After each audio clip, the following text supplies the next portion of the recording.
friend of mine who was a biker in Kansas, and he said, you're in a mess. He said, you don't want to go do a bunch of time in Texas. And he said, I've got some friends in the French Quarter in New Orleans, and if you go down there, they can give you a new identity.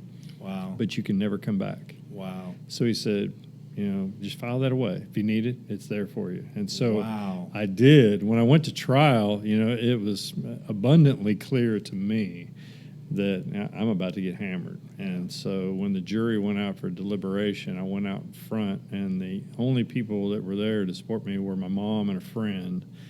And I was slowly walking to the parking garage, and they were just kind of trailing behind. Yeah. And I was trying to find a way to ditch them. You were contemplating that? I was jumping in the car, and I was out of town, right? Wow. And we got right to the door of the parking garage when my attorney came out the front door and said, they're back.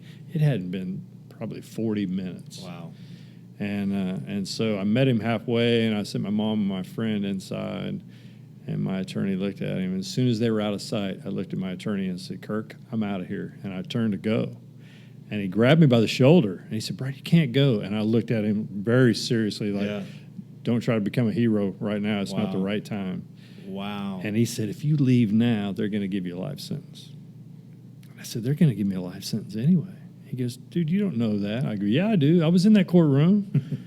And he said that day, I think the only words that would have made me stay. I grew up without my father around, and so I was grafted to anything masculine. Wow.